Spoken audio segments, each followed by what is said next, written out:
show me how to choose what's right when my feelings just aren't on my side. I know that you help me every time. You are the goodness that lights up my life. I will remember that your way is better. You are the one that still shows me what's right. I will remember that your way is better.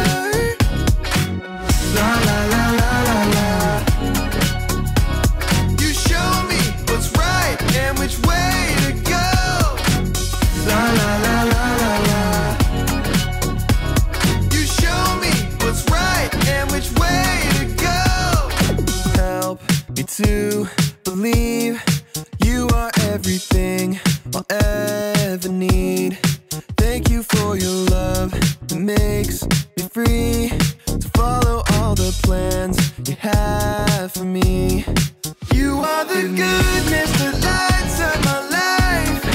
I will remember that your way is better. You are the one that still shows me what's right.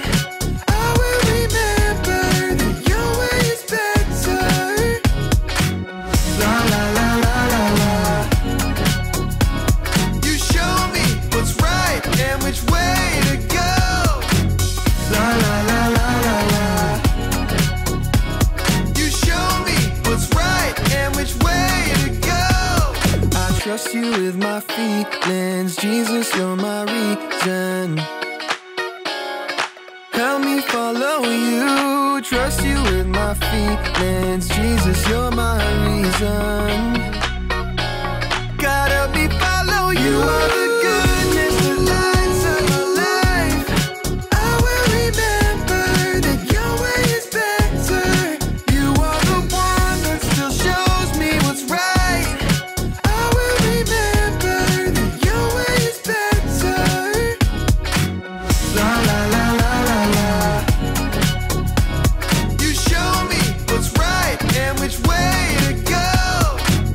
La la la la la la. You show me what's right and which way to go.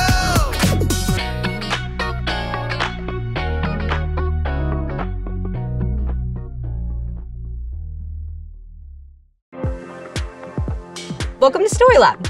This week, we're talking about a guy who had the perfect chance to give a mean guy some serious payback.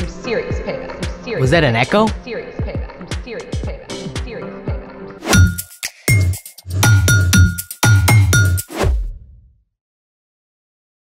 Hey, I'm Skylar.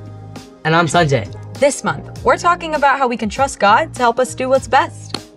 Whoa! What you got there? My uncle just visited this incredible cave. It's crazy, just look. Mammoth Cave in Kentucky. It's the longest cave system in the world, with more than 400 miles of passage. That's farther than driving all the way from Mammoth Cave to Atlanta, Georgia. And then I clicked on this link here. This is Sundong Cave in Vietnam. It's the largest cave in the world. It's so big that trees grow inside parts of it. Cave trees. Plus, the Waitomo glowworm caves in New Zealand. So those lights are Glowworms. Thousands of bright blue glowworms. pretty impressive. But you should know that I, too, know a little something about caves. Really? Care to test it? Let's play it! Welcome to You Don't Know a Cave from a Hole in the Ground. Long name for a game show, Kind of aggressive too. right? First question is to Skylar. What do you call the activity of exploring a cave? Easy. Spelunking. That is correct. Next question, Sanjay. Are these formations stalactites or stalagmites? Well, a stalagmite has a G in it, which reminds us that it grows up from the ground. But a stalactite has a C in it, as in ceiling. That's where they hang from, so stalactite?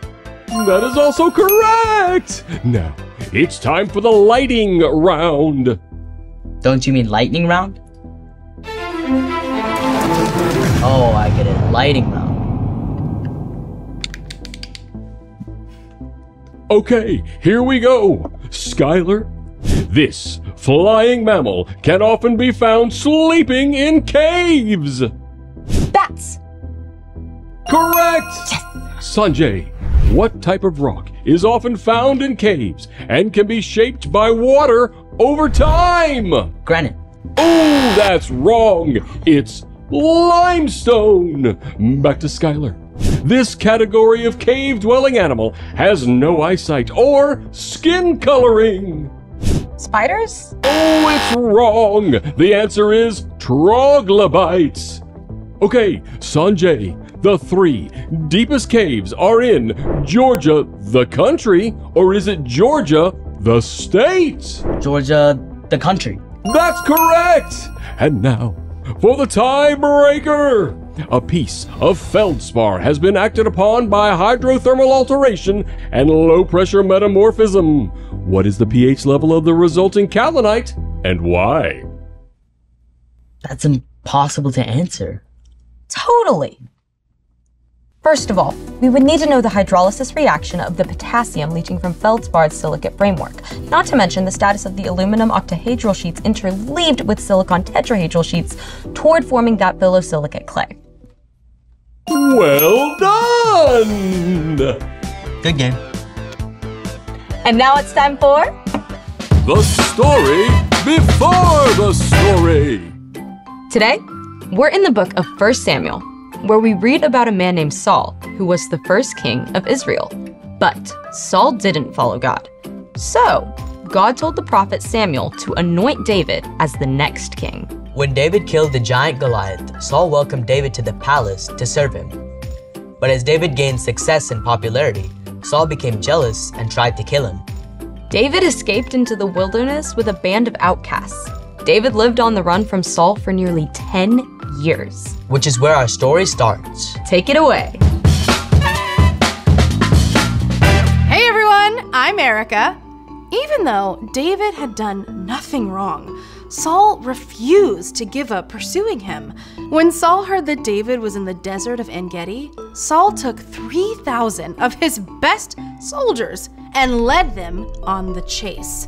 When this guy has a bad idea, he really commits to it, right? When Saul and his men arrived at a place called the Rocky Cliffs of the Wild Goats, Saul needed, let's call it a rest stop.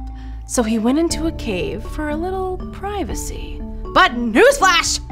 This happened to be the very same cave in which David and his friends were hiding. From the darkness of the cave, David could see Saul, but Saul couldn't see him. Golden opportunity, bro. He's right there. Huh? But he's still king! Hey, didn't God say, I will hand your enemy over to you? Then you can deal with him as you want to. Oh, I don't know. Do you want to be hiding in caves the rest of your life? Huh? David had every reason in the world to hate Saul. First, David already knew he was supposed to be the next king. And second, David had served Saul well. He had never done anything to hurt Saul. And yet Saul was determined to kill him. So what would you do if you had the chance to get even with someone who was mean to you? Here's what happened.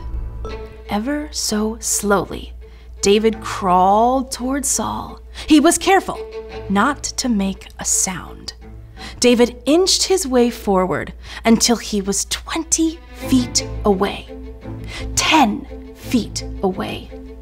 Saul had no idea his enemy was right behind him. David chose not to hurt Saul. Instead, he simply cut off a piece of Saul's robe as proof that he could have hurt Saul.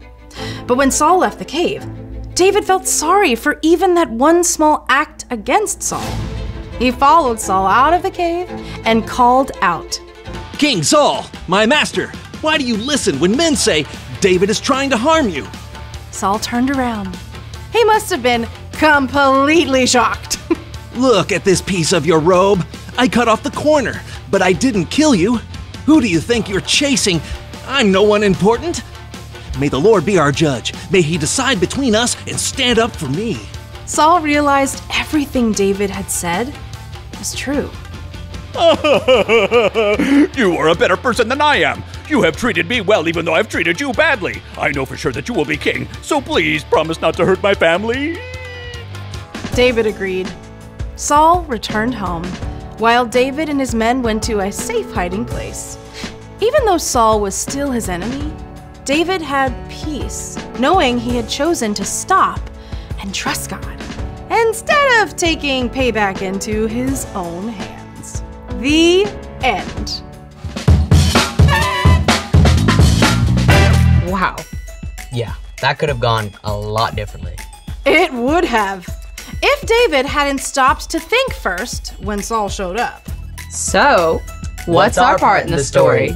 Well, you're probably not going to run into your worst enemy in a cave anytime soon, but just like David, you can show self-control when you stop to think first and ask God to help you do what's best. Self-control is about choosing to do what's best, even when you don't want to. Like, if someone's being mean to you at school, instead of being mean back, stop, take a deep breath, and you can silently ask God to help you in that moment. Maybe you tell them to stop, and then maybe you walk away. And if it's something that has happened before, you can find a trusted grown-up and talk to them about it. Good point. We run into these situations every day where it's important to stop and think first before acting. Like when I think about something funny to say when my teacher's talking. You? No. Definitely stop and think about those consequences. It could be your little brother spills milk all over your homework. Or someone cuts in line. Or you go to grab something at the back at the pantry and you end up dropping 20 things in the process and you just want to lose it and you want to start throwing things and yeah! Domino effect. Yes, exactly. All good times to take a deep breath and think before you act. God can give you the power to show self-control when you ask. And you can look at Jesus too. He had all of the power in the world, even though he could have just done it. Just like that. You've got it. See y'all next time. Bye. So here's the thing. Think before you act. I think I'm gonna check out some more awesome caves. But first, some cave snacks. Rock candy. I love this stuff. Thanks for joining us in the Story Lab. See you next time. Time to gear up. Let's go. Crystal Caves in Bermuda. Oh, wait, I really like that. That's kind of cool. Do you think there will be bats?